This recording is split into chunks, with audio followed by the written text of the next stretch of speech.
Alright, so this is going to be a quick video to tell everybody and to show everybody that you can remove your starter from the BMW 650i within an hour.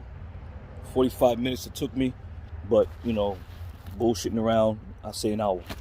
Alright, I'm going to give you the whole rundown, what I did, how it came out, without having to dismantle the manifolds. You don't have to take off the motor mounts. You don't have to remove the subframe. You don't have to do any of that. All you have to do is remove the starter and the upper air box with the windshield wipers and that support bracket. All right. So here I have a 650i that I purchased from a gentleman who put a new motor in it with 60,000 miles on it, and he went wrong because he had a battery in there that was like for a damn Toyota Camry. And you know how these babies like to eat up some power. So anyway, the car done shut down on them. So I had to do IMPA and, you know, marry the key back to the immobilizer. So here I am. All right, so let's get right into it. I know you don't like to hear all this nonsense, so let's get right to it.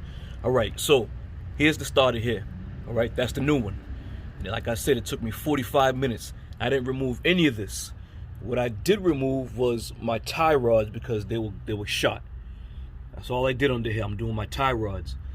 So as I came under here, and I'm saying to myself, I gotta remove all this crap, because you know, I watched a few videos on YouTube and all these people removing, you know, engine mounts, exhaust manifolds, you know, subframe. None of that. None of it. Alright? So you got your first two bolts to hold your starter. There's one here and there's one above it. And I believe they're E14 inverted sockets there. Alright? It took me longer to do the heat shield than it did the starter. All right. So what you do is, once you take these bolts out and disconnect the wiring on the back of the starter, you want to point the starter upward, going straight up, because that's how it's coming out. It's coming out through the top. All right. So let's get up there. All right. Bear with me. All right. So once you remove all the air box with the cabin filters, once you remove all that, remove the support bracket and remove the windshield wipers in order to get that air box off. That took me approximately 20 minutes. Okay, so here's how it comes out. Right there it is. That's where the starter goes. Okay, when you remove the starter, pay close attention to the direction on which your wires are connected to the starter. It's going to be very important. All right. So when you pull this thing out of there, let me get the starter. This is the old starter here. When you pull this thing out, gears facing you, solenoid away from you. Okay. Let me see if I can. Bear with me. Let's see if I can just set that back over there to show you. All right. So the starter just drops straight down. It's tight, but just to give you a little, a little view of what I did, it's tight, but it comes out. Okay. So what I did was, for leverage, put that there. What I did was I took an old cord. And just stuck it on the side opposite the solenoid. Just stuck it in there, okay, and tied it and knotted it up just to give myself some leverage as I'm pulling it up. And it went in quicker than it came out, which was beautiful. All right. So once again, the BMW 650i starter removal, I'll say an hour tops. For, you know, a novice, it may take you a couple hours, but that's what have to do. All right.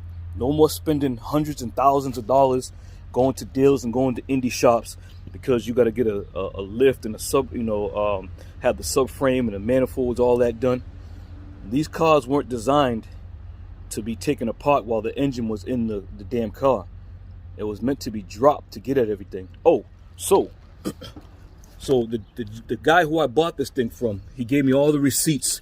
The engine has 69,000 miles on it. So look what these jackasses, the garage, whatever garage it was, they never put the bolts in the top of the transmission. Now, I'll tell you, this thing runs smooth as silk, all right? But just goes to show you that, you know, you got to be careful, man. There's a lot of hacks out there who say they know what they're doing, but you can see the transmission is not married to the engine. See the little crease right there, little gap?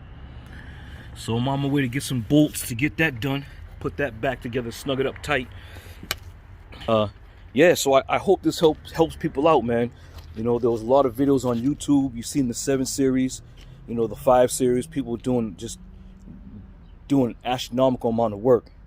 You know, I know the 7 series and there's some 5 series with the same engine. I'm not sure about the configuration of the engine bay or the chassis, but I know for the 650i, this is what you do. Now I'm gonna upload this because there was none on YouTube anywhere concerning the 650. So I hope this, you know, helps anybody out, you know, and you know, leave a comment and I'll respond back with help if you need it. But once again, it's smooth as silk, man. All right, so good luck to you guys. Take it easy. Hey, just a real quick update concerning that starter engine, a starter motor in the 650i. I also removed the engine hoist mount, and also there's another little wiring bracket on the back of the cylinder head. So I also removed those as well.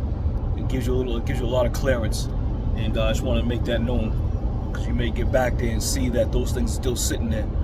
All right. So once again, good luck. Comment if you need to. Reach out. Whatever information I can give you, have at it. First thing, safety's first. Remember.